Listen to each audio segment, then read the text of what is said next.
Les nuits vous paraissent longues, vous ressentez de la frustration, du stress, du mal à dormir, vous êtes à bout. Détendez-vous.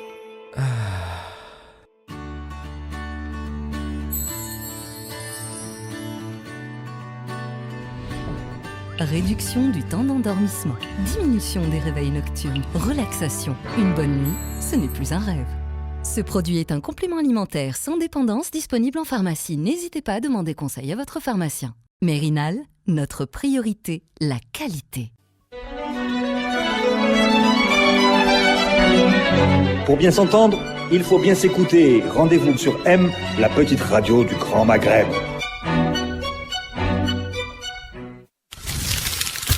Radio M, le café presse, politique.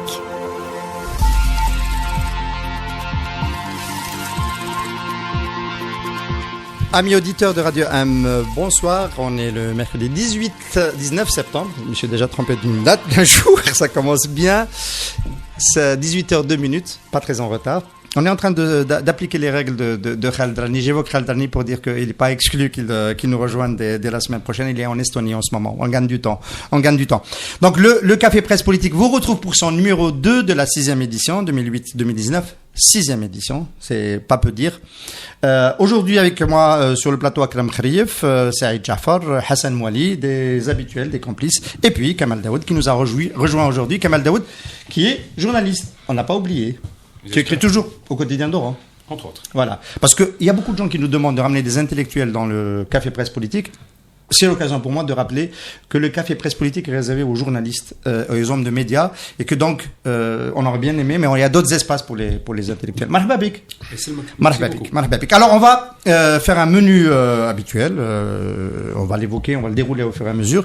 Mais auparavant, messieurs, qu'est-ce qui vous a marqué cette semaine? Un fait, un geste, une image, une citation.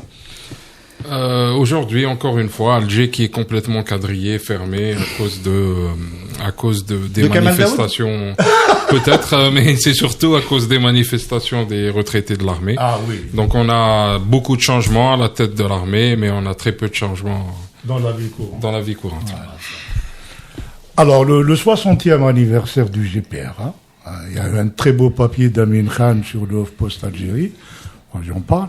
Et ce qui m'a frappé, à un ami qui a posté le papier sur Facebook en prenant des vers de Darwish, Madih al-Dhal al-Ali, ma akbar al-thawra wa ma asghar al-dawla. C'est vrai qu'aujourd'hui, l'État algérien tel qu'il est par rapport à ce qu'a représenté le gouvernement de l'Algérie combattante, c'est vraiment petit, très petit. On va laisser le temps à Kamal de continuer à réfléchir sur le sujet parce que c'est la première fois. Hassan Mouali, le fait de la semaine pour toi. Enfin, la semaine, je retiens la disparition de nos deux grands artistes, Rachid Taha et Jamal Allam. Et puis, naturellement, le 19 septembre 58, donc le GPRA, Abdelmajid Mardassi qui a fait un excellent livre. C'est sur cette période-là. J'ai écouté tout à l'heure à la chaîne 3, c'était vraiment intéressant. Moi, je me suis dit, qu'est-ce qu'on a finalement raconté à nos enfants dans les écoles? La nouvelle génération ne connaît pas la Révolution. Elle a complètement divorcé avec la Révolution et c'est dommage. Voilà. Ouais. Disparition de deux artistes, réapparition d'un troisième artiste quand même dans la même semaine, Abdelaziz Bouteflika, mais bon, on ne va pas le citer dans cette folie. Kamal, c'est à toi. Un phénomène esthétique, c'est la réinterprétation faite par Ould Abbas de la rencontre entre Merkel et Bouteflika. Ça me fascine parce que c'est une vidéo qui me pousse à peut-être à penser à un sujet. Écrire sur le fake news en Algérie, comment on le fabrique, comment on l'a normalisé, comment on a déréalisé un petit peu le discours politique, etc. Il a dit, est-ce que vous avez vu comment Merkel était fascinée par Bouteflika, tendait l'oreille, hochait la tête, etc. Mais moi je trouve ça comme phénomène esthétique, mais incroyable, je veux dire, c'est assez fascinant. C'est fort. Non, c'est fort, c'est absolument fort. C'est Ould Abbas. Enfin, je sais pas. Il y a en matière de grotesque, il dépasse tous les palfoqués qu'il y avait avant lui. Moi, j'avoue que j'ai de plus en plus de mal à en rire, mais bon, enfin, il y a un rapport au FLN historique où je viens de détruire le plateau. Alors, évidemment, enfin, on avait prévu un menu un peu spécial pour cette semaine-là, parce qu'il y a une actualité qui est florissante. Et puis, il y a eu ce qui s'est passé. Messieurs, est-ce qu'on s'est pas trompé, pour ceux qui étaient là la semaine dernière, sur notre estimation des changements qu'il y a eu à la tête des services de sécurité, en étant un peu peut-être trop lisse, en disant c'est cosmétique, voilà, on essaie de dire qu'on peut changer des postes, mais que en termes de lecture politique, ça ne signifie pas grand-chose. Il y avait eu la lecture de Saïd Jafar qui disait que quand même on préparait l'après-5e mandat, mais pas le 5e mandat, parce que sur cela, tout le monde est d'accord, notamment le chef d'état-major Ahmed Gaïd Salah et Saïd Bouteflika pour Abdelaziz Bouteflika. Mais en voyant que la purge, parce que c'est de purge qu'il faut parler, se poursuit. Elle s'est poursuivie depuis le CPP El-Khrani, commandant-chef des forces terrestres, Hussein Tafer, le secrétaire général du ministère du MDN, qui sont encore enlevés, et puis surtout cette information qui est tombée en milieu de semaine, qui est désormais confirmée, il y a 5 généraux qui sont interdits de sortie du territoire national. C'est sérieux, il y a une enquête judiciaire auprès du tribunal de Blida. Alors je repose la question au spécialiste des questions sécuritaires qui est Akram Khrif, c'est pas pour te gêner, mais est-ce qu'on s'est pas quand même trompé? Il se passe quelque chose. Je vais rappeler quand même ce que j'avais dit, ce que j'avais résumé en une sorte de proverbe, de citation. Aujourd'hui, dans le pouvoir, il y a une bagarre au couteau. On ne veut pas d'acteurs avec des kalachnikovs dans cette bagarre au couteau. Donc, on est en train de préparer l'après-Bouteflika et pas le 5e mandat. On veut exclure définitivement l'armée du choix. Parce que si l'armée choisit, elle ne choisira pas ceux qui sont aujourd'hui au pouvoir. Ça, c'est clair et définitif. Donc, pour revenir à ce qui s'est passé dimanche, tu as donné, en fait, tu as donné toutes ces informations en vrac. Or, le plus important, c'est le timing. On va essayer de reprendre.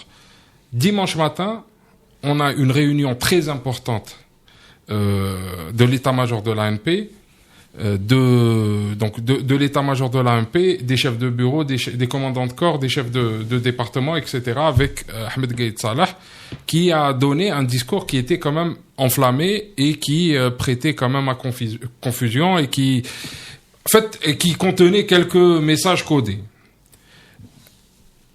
À 13h, on a commencé à recevoir des informations. Pratiquement toutes les rédactions ont reçu des informations sur l'ISTN qui a été appliqué sur les 5 généraux. Interdit de sortie de territoire national. Et juste après, on a eu les 2 commandants de force qui ont été enlevés. Donc, aérien, je l'ai pas cité, l'aérien. L'UNES est à faire. Si on rejoue la chose de l'autre côté, il y a quelqu'un qui a très mal pris la réunion de dimanche matin, qui l'a considéré que c'était un congrès de l'ANP ou du MDN et non pas une réunion simple, qui a mal pris le discours et qui a montré à la personne qui a tenu ce discours qu'il était capable de lui enlever ces gens avec qui il était réuni ce matin même. Donc c'est un recadrage très sec, très violent du chef d'état-major. Ça signifie, je pose la question, vous êtes libre de répondre dans l'ordre que vous souhaitez, que jusqu'à maintenant les changements se faisaient en accord avec le chef d'état-major. De ce que tu as dit, je peux comprendre cela. Non. Mais que après cette réunion-là, cette personne dont on pense que ce n'est pas Dob, Jamal Abbas, mais probablement Saïd Bouteflika, en accord avec son frère, c'est moi qui me prends la responsabilité de le dire, a décidé qu'il fallait recadrer. Voilà, que le chef d'état-major ne peut pas faire ce qu'il veut, et on lui enlève 2 commandants d'armes, donc commandant des forces terrestres et des forces aériennes, plus le secrétaire général du ministère. Il y a une force on marchait ensemble et puis à un moment donné les choses se sont brouillées. Est-ce qu'on peut l'interpréter comme ça? Je pense que on est tous d'accord pour dire que les changements sont profonds quand même. Depuis 62, on n'a pas eu des changements de cette ampleur, mais dire que c'est Gaïd Salah tel que le décrit Akram, c'est le perdant dans ce bras de fer. Moi je pense que non. Moi je pense au contraire que c'est Gaïd Salah qui a décidé tout ça et qu'il a repris la main. Je te ferai observer que la majorité de ceux qui ont été nommés sont originaires de l'Est, parce que il faut bien parler de l'équilibre régional au pays. Là, en ce moment, depuis au moins 20 ans, on parle de la dérive du pouvoir vers l'ouest, vers Tlemcen plus précisément. Et là, la majorité de ceux qui ont été nommés, les nouveaux, c'est des gens de l'Est. Qui les a nommés? C'est lui qui les a nommés. Non, ce sont des décrets présidentiels. Ce sont des décrets. La question est de savoir est-ce que c'était des propositions. Non, ce sont des décrets. Alors, qui signe les décrets présidentiels aussi? Le chef d'état-major propose à la présidence les changements avant le 5 juillet. Oui. Les changements se passent avant le 5 juillet. Là, on n'est pas dans ce cadre. Là, on est sorti de ce cadre. En fait, là où je suis pas d'accord avec toi, c'est que les changements qui ont été opérés, ils n'ont pas ramené des gens. Le plus souvent, c'est l'adjoint du personnage qui a été en lui. Non, ça démontre, à mon avis, ça démontre plus clairement que c'est la présidence qui est intervenue pour marquer sa puissance en disant, bon, si c'est comme ça, j'enlève celui du haut, je fais monter celui du bas, et c'est pas Gaïd Salah qui décide. C'est très clairement. Moi, j'étais enclin à dire jusqu'à présent que tout se faisait de concert, mais je commence à avoir des doutes. Parce que là, les choses ne se passent pas de la manière que c'était. On a dit tout à l'heure que on est en train de gérer l'après Bouteflika, c'est pas l'après 5e mandat. Donc je pense que c'est un repositionnement de... Non, mais c'est justement, c'est-à-dire, quand on parle de l'après-Bouteflika, c'est que il faut revenir à la règle tacite qui a toujours existé. Quand un président meurt ou bien il est dégommé, c'est un peu un mini-congrès, un conclave des militaires qui décident de là, peut-être que la présidence est en train de casser cette règle, en prévision de l'après-Bouteflika. Et c'est pour ça que... Moi, je dirais que c'est l'armée qui casse cette règle, justement. Pourquoi ce ne serait pas l'armée, le commandement de l'armée qui casse... Non, ça m'étonnerait. On va essayer de le savoir. On va continuer à en parler. On va essayer de le savoir. Auparavant, j'ai essayé de rétablir un peu le fil de toute cette affaire. Tout est parti quand même dans un premier temps, parce qu'il y a quand même des évictions qui ont commencé avant qu'on parte en vacances. Donc tout est parti de ces 701 kilos de cocaïne qu'on a récupéré. C'est très mystérieux jusqu'à présent. Oui. C'est une transition pour parler avec Kamal, parce que ça s'est passé à Oran. Est-ce que dans l'opinion locale, entre guillemets, pour démarrer avec quelque chose, on a le sentiment que c'est une opération de main propre qui est en train de se poursuivre, que c'est finalement il y a le chef de la 2e RM qui serait peut-être impliqué, on n'en sait rien. Enfin bon, Saïd Bey, c'est pas sûr. Bon, même si il est touché semble-t-il par l'ISTN, mais il y a rien qui démontre cela. Bon, est-ce que dans l'opinion on peut penser que, notamment parce que c'est parti d'Oran et que tu peux peut-être nous en parler, que c'est une opération main propre qui a démarré, qui est en train de se poursuivre et qu'elle touche l'armée? Les Oranais n'en savent pas plus que les Algérois. De toute façon, c'est la même chose. On a juste des analyses. Vous savez, je peux vous écouter pendant des heures. Ça reste fascinant. Ça peut rester aussi ennuyeux parce qu'on fait ça depuis 62. Non, c'est la vérité. Le roman le plus fascinant en Algérie, c'est celui du pouvoir. Donc, on est en train de spéculer, etc. Ça me rappelle une anecdote que j'ai vécue quand j'étais jeune journaliste au quotidien. J'étais en couverture du côté de Relizane et bon. Les couvertures, c'est très classique. Le Wali qui inaugurait quelque chose. Et j'étais assis avec le secrétaire général de l'époque. Et on avait en face des gens qui réclamaient des logements avec des drapeaux. Wahad Iji, Wahad Tebki, Wahad Taura, etc. Et il m'a dit cette phrase que je trouvais extraordinaire, qui m'avait bouleversé. Il m'a dit, vous savez, Daoud, l'État finalement n'existe que dans la tête de ces gens-là. Et je me dis parfois, est-ce qu'on ne surinterprète pas ce qui se passe? Oui, mais en même temps, je suis gêné par le mot changement. Ce n'est pas un changement, c'est juste peut-être des choses qui se passent pour trouver un nouvel équilibre, pour perpétuer un statu quo, etc. Moi-même, personnellement, j'ai la culture basique de l'Algérien. Il est fasciné par les changements au sein de l'armée, parce que ça reste très captivant, c'est fascinant, etc. L'armée reste un petit peu le noyau du pouvoir dans nos imaginaires, etc. Donc on est fasciné par la chute d'un général, etc. On ne parle pas de la police, par exemple, on ne parle pas de ce qui peut se passer. On va en parler. Donc, me poser la question de cette manière directe, les Oranais ou les Algériens, on n'en sait pas plus. On peut déduire, on peut exercer un droit de citoyenneté ou d'intelligence, mais au fond, on n'en sait rien du tout. Il n'y a pas de communication, il n'y a pas de droit à l'information, il n'y a pas on entretient la rumeur, on entretient l'approximation, etc. Et on est dans le polar lassant du politique en Algérie. Alors, je voudrais quand même, pour ne pas démobiliser le public du Café Presse Politique, rappeler qu'on parlait d'une tension il y a 2 ans entre Gaïd Salah et le patron du service de sécurité qui était pour certains Rabet Zahir. Enfin, ça l'a jamais été pour moi, parce que j'ai une autre lecture du rapport de force dans le pouvoir, qui a débouché quand même sur la chute du général Teufer. Donc, c'est vrai qu'on peut ne pas tout savoir, mais souvent, les faits finissent par corroborer des choses qui se disent. Et donc, après coup, on est obligé d'essayer d'interpréter. Nous, on a essayé de le faire avec le général Ben Hadid. Mal nous en a pris, malheureusement pour lui surtout. Et donc, on essaie de décrypter et de comprendre. Alors, je vous repose la même question, mais différemment. Il y a eu une grande chute après l'affaire d'Oran. C'est quand même le général L'Hamel. Ma question, c'est est-ce que, messieurs, la présidence n'a pas fait le d'Oran sur l'affaire Al-Hamel. Elle a laissé Ahmed Gaïd Salah régler les comptes à Al-Hamel parce que c'était aussi un rival du point de vue de l'après-Bouteflika, avant de reprendre la main et d'affaiblir Ahmed Gaïd Salah. De toutes les manières, on a réhabilité Chakib Khalil. On pourra demain réhabiliter le Hamel, c'est pas un problème. Absolument. Donc c'est possible. C'est la trajectoire extraordinaire, entre guillemets, c'est la trajectoire extraordinaire. Je me disais, il y a 5 ans, c'était la sécurité militaire, le DRS, qui était à l'offensive, qui était en train d'affaiblir le camp présidentiel avec le fugitif Khaled Darani, qui est aussi fugitif par rapport au CPP. Et nous nous retrouvons dans une situation où c'est la présidence qui est à la main et ce sont les militaires qui apparaissent comme étant les corrompus. C'est quand même un retournement copernicien. Ça dure depuis toujours. Ce cycle-là, cette redistribution, cette criminalisation de l'un, de la grâce et la disgrâce, je pense que c'est vieux comme l'histoire de l'Algérie. Ça date pas de 5 ans. Enfin, à mon sens.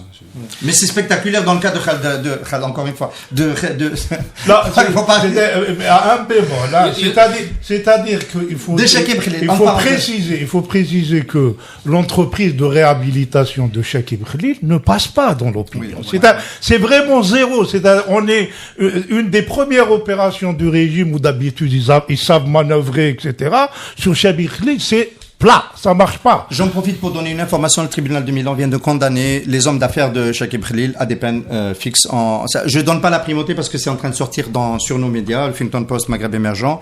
Chakib Khalil, Farid Bidjaoui a été condamné et Omar Habbour, homme d'affaires orani, a été condamné. Ce sont les relais d'affaires de Chakib Khalil et la cour de Milan les a condamnés.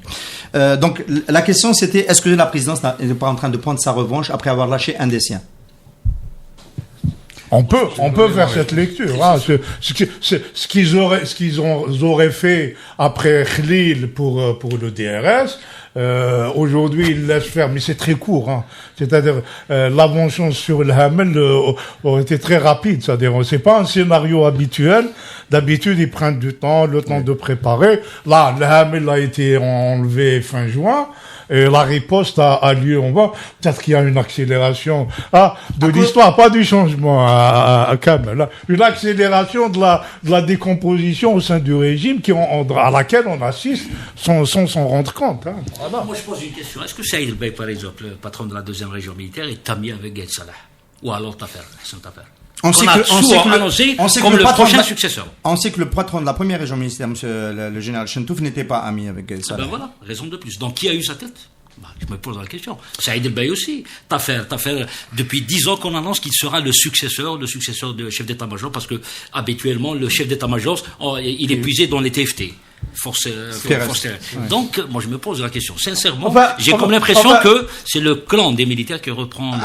Hassan, ce sont des détails qui nous échappent. À mon avis, absolument. C'est des lectures. Ce dont on doit vraiment le mettre, c'est que Gaïd Salah est le chef de tous ces gens-là. Absolument. Le chef de. Si c'est la présidence qui décide aujourd'hui, sans vraiment l'aviser de changer tel ou tel, c'est qu'il perd du poids. Absolument. Et c'est ça qui est intéressant à relever. Voilà. Pour avancer dans nos spéculations, parce que c'est un peu comme ça que ça apparaît. Effectivement, ce n'est que ça. Mais bon, enfin, pas que ça, à mon avis, pas que ça. Est-ce que on n'est pas quand même en présence d'une opération main propre tout à fait nécessaire, après tout ce qui s'est passé ces dernières années, on va pas évoquer tous les procès tous les scandales de corruption, etc. À un moment donné, on veut faire passer un 5e mandat, c'est gros, c'est imbuvable. On se dit, bon, on va essayer de faire quelque chose, on va nettoyer chez nous, on va dire, nous, on est capable de poursuivre. Et on commence par où? On commence par ceux d'en haut. On commence par ceux qui paraissent les plus puissants. Est-ce qu'on ne peut pas imaginer ça? Et ça signifierait, Kamel Daoud, que la prochaine étape, ce serait les civils. Ce serait les civils corrompus. Voilà, en gros. J'ai l'impression que les régimes se perpétuent, non pas en mettant en place des scénarios de main propre, etc., mais plutôt en exerçant plutôt un art, c'est comment gérer la peur, comment inoculer la peur.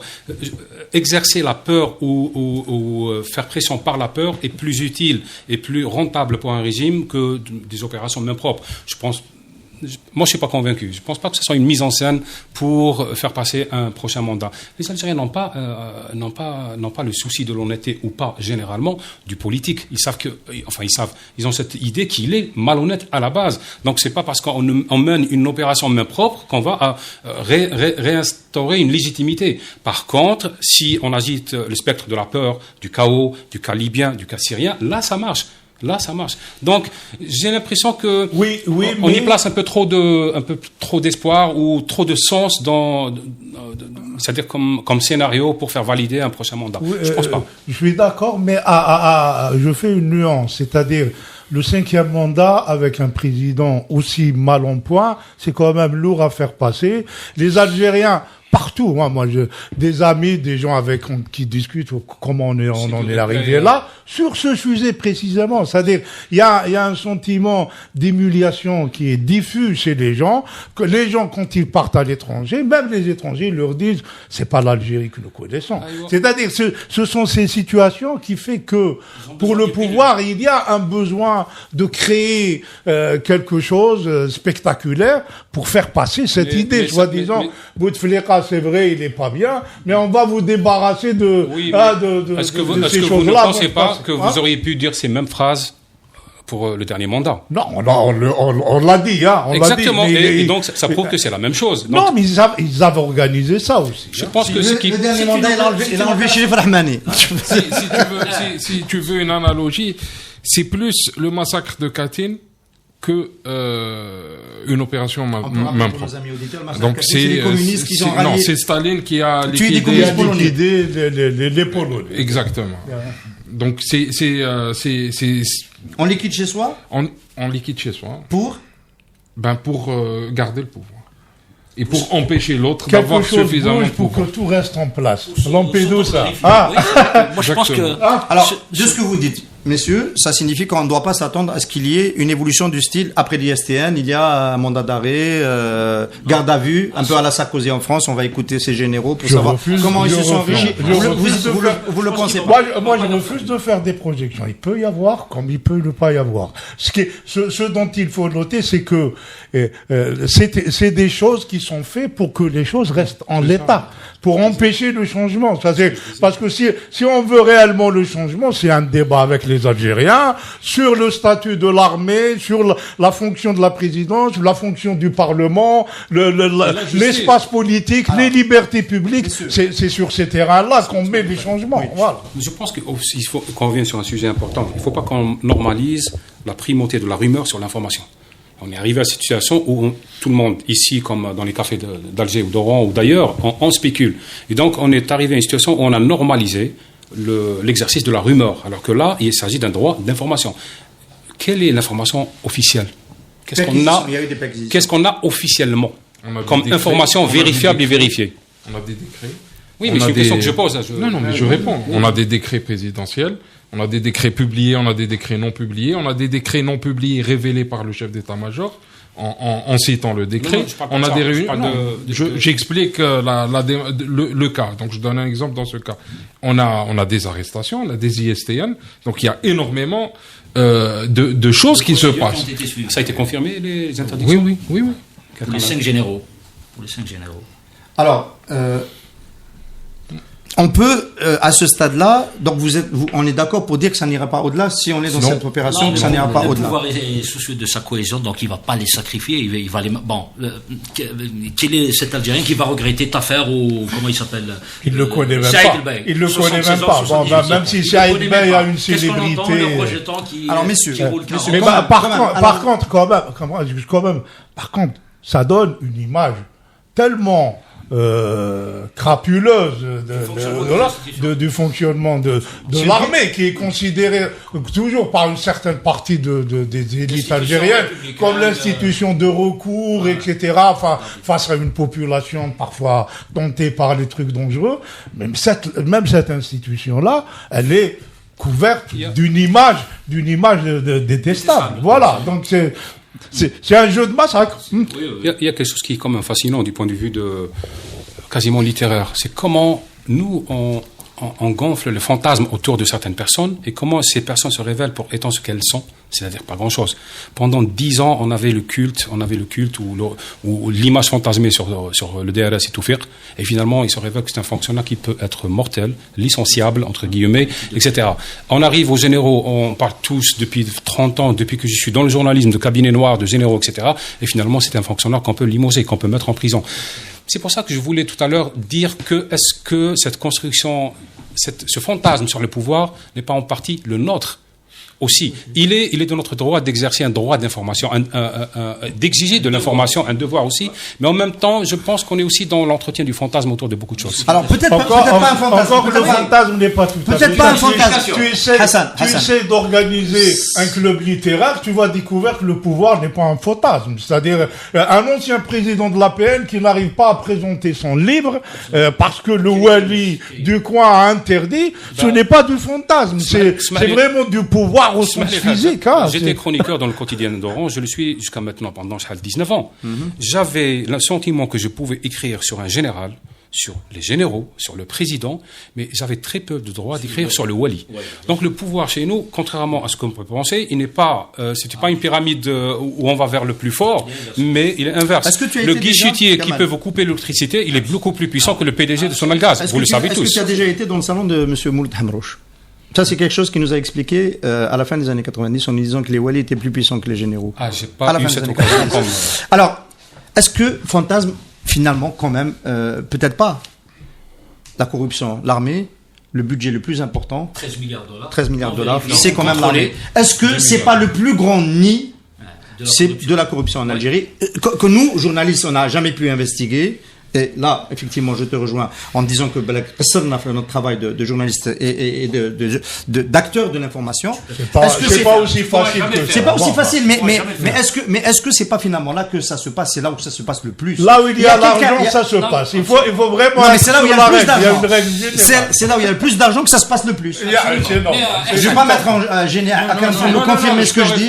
Je peux répondre très simplement. Est-ce qu'on publie les bilans de Sonatrach? Non. Est-ce qu'on publie les bilans du MDM? Non. Est-ce que le ministre de la Défense ou son vice-ministre va devant l'APN et donne un bilan? Non. La liste des Moudjahidines. Non. Ah si, il bénéficie d'une rente. Oui. Je suis désolé. Donc, du moment où... J'ai dit à Amar Engaché de ne pas venir parce que c'est lui qui suscite ce type de sujet. Non, mais il a raison. Non, mais on n'a pas de problème avec les... Non, on crée pas de problème avec les Moudjahidines. On les laisse gagner de l'argent jusqu'à ce qu'ils meurent. Ils vont disparaître et on n'aura pas de problème. Attendez, les ordres de grandeur, là, c'est l'économiste qui parle. Les ordres de grandeur ne sont pas comparables. Ils ne sont pas du tout comparables en fonction des chiffres. Il y a un crime plus... Non, on est d'accord. C'est pour dire que cette rente-là doit cesser. Petite mairie du côté de Masra, mon village original, c'est la même chose que de voler la moitié d'un budget ailleurs. Je suis désolé. Non, on ne va pas hiérarchiser la corruption en tant qu'il y a une corruption, il y a des cadeaux. Alors, je repose la question. Est-ce que peut-être des lignes rouges dans le volume des détournements n'ont pas été dépassées? Et à un moment donné, 5e mandat ou pas 5e mandat, il fallait peut-être qu'il y avait des forces qui étaient en train de se constituer, des généraux qui ont amassé tellement d'argent que peut-être ils allaient pouvoir influencer le cours de politique des prochains mois. Bon, que je avec un calcul économique simple, c'est généralement ceux qui achètent qui prennent des commissions, pas ceux qui utilisent. On est d'accord. Donc ceux qui ont été enlevés sont des utilisateurs finaux. Donc c'est le secrétaire général qui achète. Je ne pense pas. Le décideur, c'est Ahmed Gaïd Salah qui achète. Pas toujours. Je ne signe pas tout. Les marchés internationaux. D'accord. Mais on est d'accord pour dire qu'il y a un problème de ce côté-là qui n'a pas été suffisamment mis sous la lumière. Non, mais on est d'accord pour savoir, pour dire que le ministère de la Défense nationale est une boîte noire. Au même titre que le ministère des Affaires étrangères, au moins. Oui, bien sûr. D'accord. On n'a jamais vu un ministre de la Défense expliquer sur la politique de défense nationale. Son attaque, on a fini par en savoir un peu plus. Ne partez pas très loin, je vais parler comme la BN Sport. On reprend dans 2 minutes.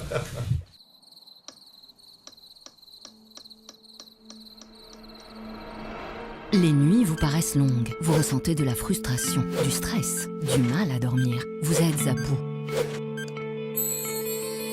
Détendez-vous.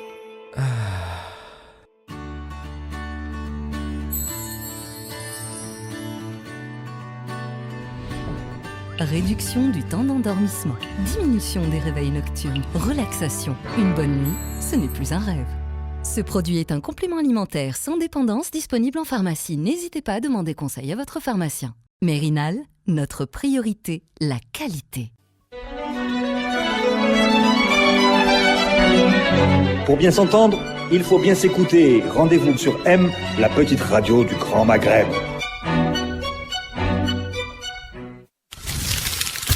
Radio M, le café presse, politique.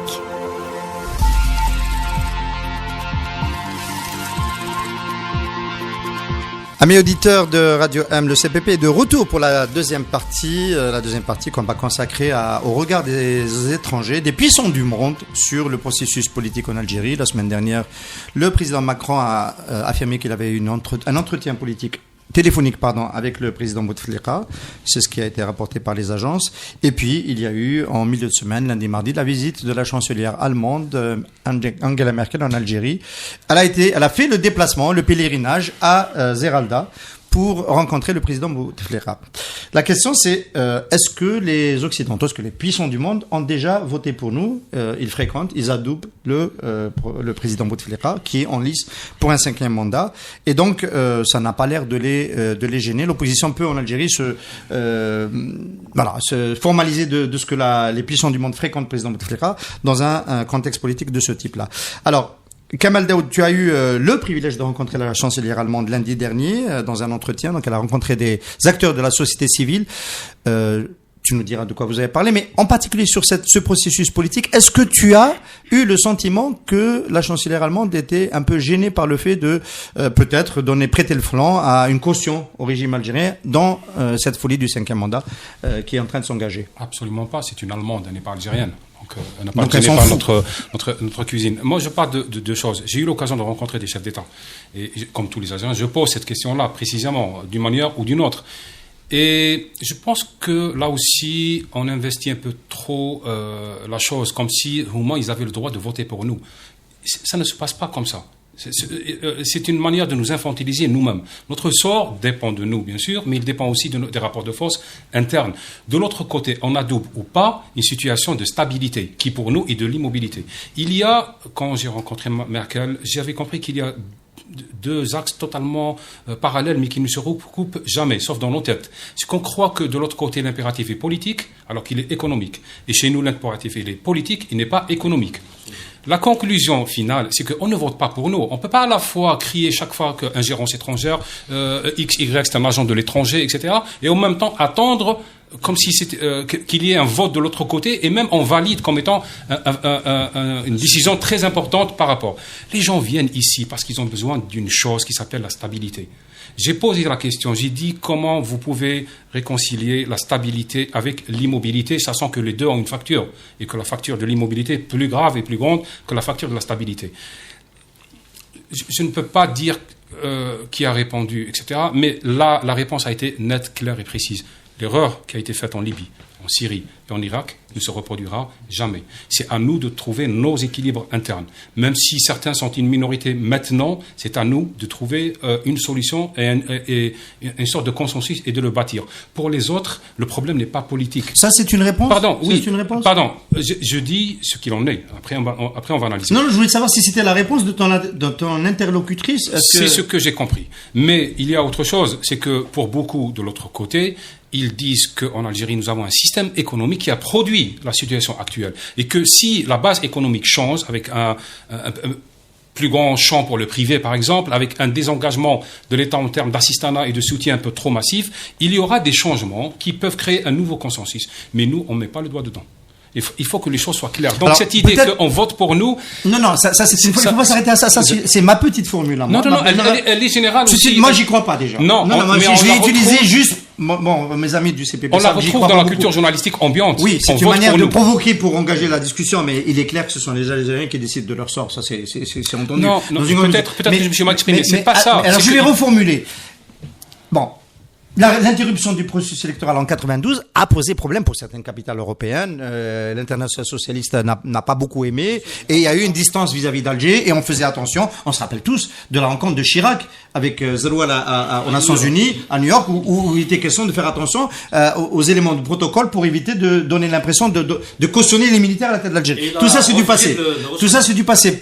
On a l'impression que tout ça c'est du passé, et les puissants du monde viennent à Zeralda voir une personne qui ressemble quasiment à une momie, qui arrive même pas à articuler réellement ce qu'elle a envie de dire, sans que ça pose un problème. On peut, nous, Algériens, considérer que, quelque part, Angela Merkel ne nous rend pas service avec ce qu'elle fait. Entre 92 aujourd'hui, il y a eu la Syrie, la Libye, l'Irak. Je parle de comment eux perçoivent, oui. Exactement. Il y a eu ça, il faut pas l'oublier. Il y a un traumatisme syrien dans leur perception. Et je te jure que c'est pas une ou deux ou trois personnes que j'ai rencontrées. Il y a un traumatisme syrien, il est là, il est net. Et puis, il y a quelque chose aussi qui me gêne. C'est que peut-être nous demandons à l'Occident de trouver une solution à une équation qui nous paralyse, nous. Parce que nous, en Algérie, il y a Qadi Hassan, il y a Jafar Saïd, il y a nos amis, il y a moi, il y a d'autres, mais la peur, elle est chez la grande majorité. Donc, c'est cette majorité-là qui ne veut pas qu'il y ait des changements aussi. Ça, il faut qu'on se l'avoue à nous-mêmes. Donc, pour beaucoup d'Algériens, pour une majorité d'Algériens qui soutiennent le pouvoir passivement, par intérêt, par rente, etc., ils sont dans cette situation la même que celle de l'Occident. On privilégie l'immobilité parce que c'est le synonyme le moins coûteux de la stabilité pour le moment. Donc, on ne peut pas accuser l'Occident de faire des choix que la majorité des Algériens ont fait aussi. Des choix qui ne sont pas raisonnables, des choix, et je l'ai dit, qui vont être coûteux, pas demain mais après-demain, mais ce sont des choix qui sont là, et c'est une équation qui n'a pas de solution. Encore un mot aussi, est-ce que c'est la position de Macron que tu as eu l'occasion, dans le cadre d'un déjeuner il y a 8 mois, rencontré, est-ce que c'est aussi sa position? Est-ce que lui a une position un peu plus inquiète par rapport à ce qui est de l'immobilité, et qui pourrait devenir un facteur d'instabilité? Il faut poser la question à Macron, mais la perception. La perception, c'est qu'il y a une belle formule qui a été prononcée que j'aime bien, c'est le chemin de crête. C'est-à-dire, il y a une corde, si on tire trop, elle se casse. Et il y aura déstabilisation avec toutes ses conséquences. Mais si on laisse les choses en l'état, on va payer aussi une facture à long terme. Donc, qu'est-ce qu'on fait? On écoute les potentialités de changement. Et on essaie pas de les encourager parce qu'on va les condamner et on va les délégitimer, mais en même temps, on reste à l'écoute. On ne veut pas jouer les arbitres, mais on joue les attentifs. Parce que c'est vrai que il y a le trauma, encore une fois, le trauma syrien, et peut-être il faudrait qu'on l'analyse comme étant quelque chose qui fait partie du discours et du discours de propagande en Algérie. On a supporté le printemps arabe. Le printemps arabe nous a bloqués.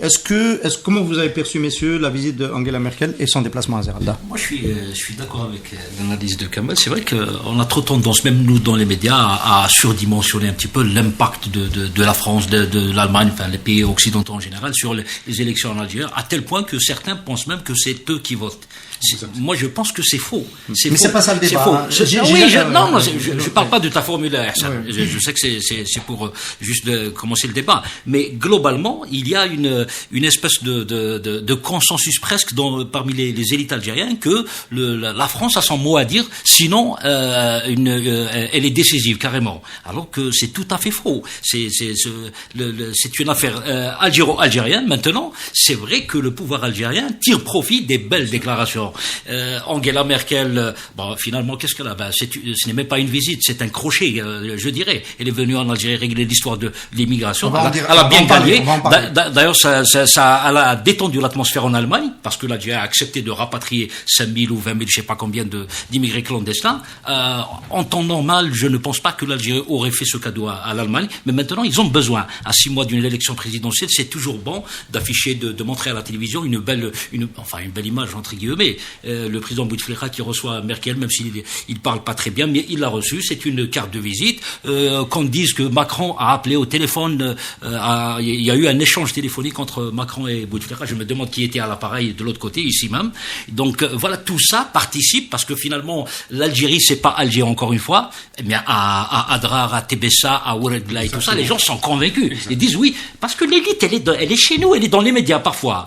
Mais l'Algérie profonde, elle se dit, mais finalement, voilà, voilà, le tel journal qui nous dit que Bouteflika ne parle pas, et voilà, il discute avec la chancelière, la femme la plus puissante du monde, que le président français l'appelle, il discute au téléphone, et ben finalement, ça fait mouche tout ça, ça fait mouche. En termes de marketing politique, c'est extraordinaire pour le pouvoir. Donc je pense que la caution politique, même si elle n'est pas décisive, mais elle est toujours bonne à prendre ici. Alors je sais pas ce que va dire Kamal, mais tout de suite, je pose une question, mais tu peux ne pas répondre. On voit très bien le bénéfice dont a bénéficié, qu'a obtenu Merkel, du fait de se prêter à ce jeu-là. On le voit, c'est bien payé, on va en dire un mot tout à l'heure. Celui de Macron, on le voit un peu moins. Voilà, oui, mais on voit un peu moins. Je sais pas. Tu voulais dire quelque chose? Non, je voulais dire aussi que c'est normal, on est en train d'analyser la visite de Merkel à partir de ce qui nous intéresse nous, mais aussi, moi j'aime bien revenir sur l'habilité politique de la dame. Elle est venue ici parce que de l'autre côté, l'extrême droite, elle parle des migrants et de l'immigration. Elle y va avec cette formule que je trouve extraordinaire. C'est la mienne, c'est dans le sens, je veux me rapprocher des déclarations faites. Je pratique la solution à la source, pendant que l'extrême droite pratique le discours sur le terrain. Je vais régler le problème de la migration à la source. Je ne vais pas en parler à partir de l'Allemagne ou de la Bavière. Donc, je trouve que c'est habile et ça rejoint. On a deux intérêts, deux axes qui sont parallèles, d'accord, qui se rapprochent, qui ne se croisent pas, mais qui ne sont pas contradictoires. Ils sont absolument pas contradictoires. Chacun avait son agenda et tout le monde s'est retrouvé là-dedans. Ça s'applique pour Macron. Macron, il ne faut pas l'oublier, on n'a pas 3 millions. La même population d'origine, ou on n'a pas la même proximité géographique. L'enjeu n'est pas le même. On n'a pas aussi la même histoire vis-à-vis de colonisation, de migration, etc. Donc Macron vient chercher ici autre chose ou plus que ce que cherche Angela Merkel. À mon avis, la visite d'Angela Merkel tranche par rapport aux autres visites officielles qui ont eu lieu ces 5 dernières années, pour la simple raison qu'on a clairement une démarche tactique de Merkel, qui sait qu'il n'y a rien de stratégique à attendre de l'Algérie du pouvoir actuel et qui est venu régler ses problèmes à elle contre une présence aux côtés du président Bouteflika. Elle est venue pour trois choses. Il n'y a eu aucun homme d'affaires dans sa délégation, aucun conseiller commercial dans sa délégation. Sa visite a été préparée depuis pratiquement 6 mois. Elle est venue ici pour expulser les Algériens de manière digne et en concertation avec la partie algérienne, trouver un moyen pour que l'Algérie bloque le phénomène migratoire subsaharien et dire à l'Algérie que ça serait bien que l'Algérie aide aussi le G5 Sahel. Ce sont les 3 axes qui ont été évoqués par la délégation tout entière avec les homologues algériens. Ça veut dire que cette dame a compris qu'il n'y avait rien de stratégique, rien de profond à attendre de ce régime-là. Et ça, c'est important. Parce qu'on a un Macron qui débarque avec 50-60 hommes d'affaires, qui fait mine, qui propose des choses. On a d'autres présidents qui viennent, qui parlent de coopération, qui parlent d'économie. Là, pour la première fois, on a eu une visite, mais vraiment donnant et réellement tactique. Enfin, Merkel, la visite de Merkel et la réalité des autres visites. Exactement. Même si on ramène des hommes d'affaires, etc. Mais la réalité, c'est le côté totalement pragmatique du rapport des Occidentaux avec le régime algérien. Qu'est-ce qu'on attend? Qu'il n'y ait pas de flux de réfugiés, de migrants, que plus ou moins le business continue, et quitte à serrer sur les visas quand ça marche pas très bien. Donc c'est ce qui est en train d'arriver. C'est qui est en train d'arriver. Donc voilà. Mais faire des projections stratégiques avec le régime algérien, ils se gardent tous de le faire. D'autant plus que le régime algérien lui-même n'a pas de vision même pas sur le moyen terme. Et on est toujours dans la gestion au jour le jour, dans la situation, dans le statu quo, et ça dure depuis très longtemps. Mais moi, ce que je voudrais ajouter quand même, que on est moins dans le syndrome syrien, comme dit Kamal, que dans le syndrome des années 90. Non, j'ai pas dit que nous avons le syndrome syrien. J'ai dit je parle nous, des Algériens. Les autres, d'accord. Les autres, ils sont traumatisés par le syndrome syrien. Et ce que je voulais ajouter, juste une petite phrase, c'est pour dire qu'il y a quelque chose que nous vendons, enfin, que le régime vend, c'est la stabilité. Et ça, c'est quelque chose de très important. Ils sont tellement traumatisés par l'Irak, la Libye, etc., que maintenant, ce qu'on vend, c'est l'immobilité qui est devenue une valeur marchande internationale. La Mamara leur a vendu le slogan, nous exportons la stabilité. Donc, j'ajouterais un petit mot. Mais justement, le sort de Angela Merkel a dit un mot. Elle dit que l'Algérie est un pays sûr. Je pense qu'on a payé ce mot-là, on l'a payé par le rapatriement des... Ça a été dit parce que d'un point de vue légal, de l'autre côté, bien il sûr. faut que ça soit déclaré comme safe country pour pouvoir voilà. Ça, c'est important. Mais je parle de l'interprétation politique qui a été faite ici par les médias publics notamment, pour dire, voilà, Angela Merkel, elle dit que l'Algérie est un pays sûr. Donc, encore une fois, en termes de marketing politique, c'est magnifique pour le régime. Pour le régime. Sauf que, il doit recevoir peut-être 40 000 migrants algériens illégaux qui doivent 4 000, pardon, mais migrants illégaux. Est-ce qu'il y a des conditions? Est-ce que réellement, parce qu'on a vu certains titres de presse parler de conditions. On connaît pas les termes de cet échange, comment ça va se faire concrètement, on ne sait pas trop, c'est juste que...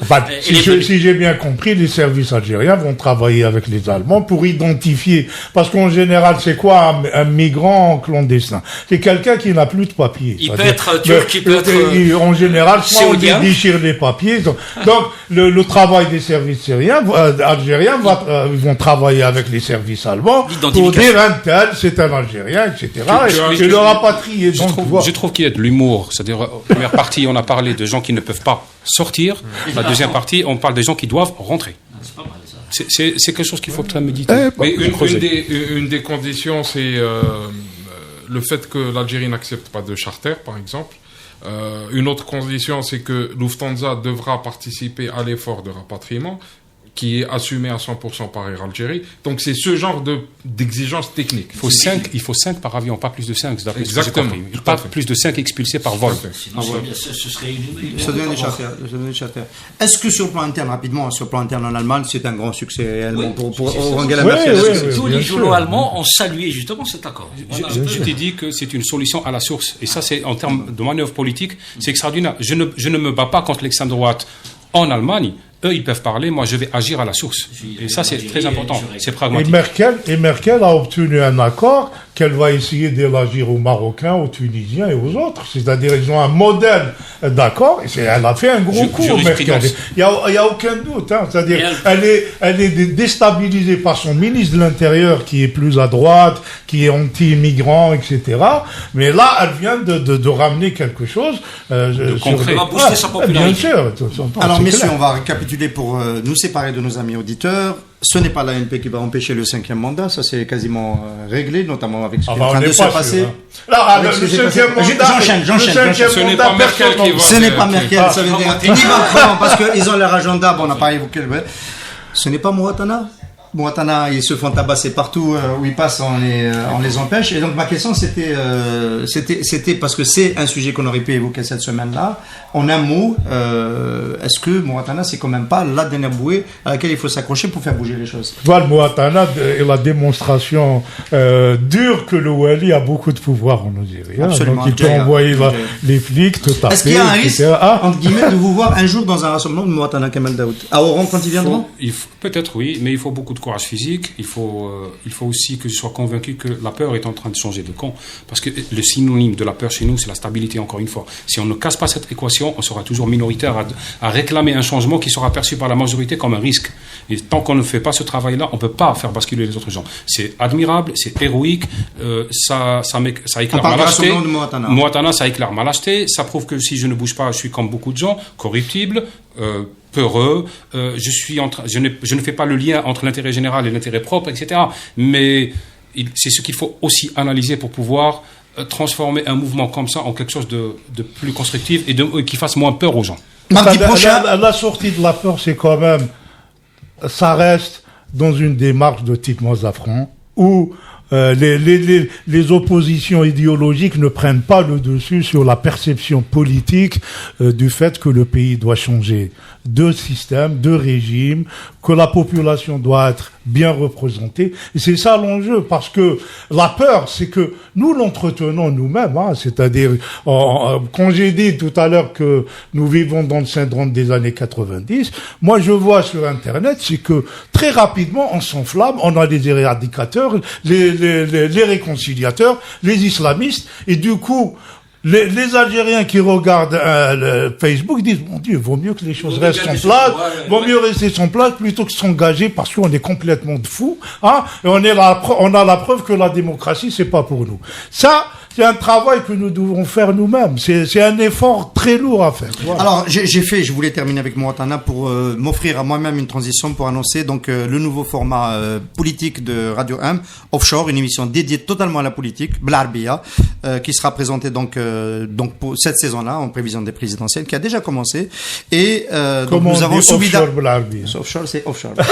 Zoubida Arous sera notre première invitée de la saison. Il y en a. C'est bien, voilà, tu commences avec la Mouatana. Voilà, je commence avec la Mouatana. Merci beaucoup d'avoir été nos invités, à mercredi prochain. Merci.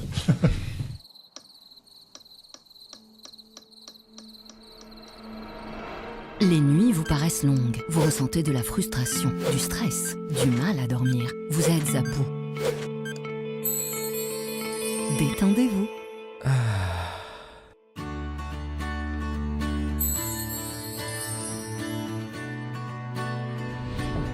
Réduction du temps d'endormissement, diminution des réveils nocturnes, relaxation. Une bonne nuit, ce n'est plus un rêve.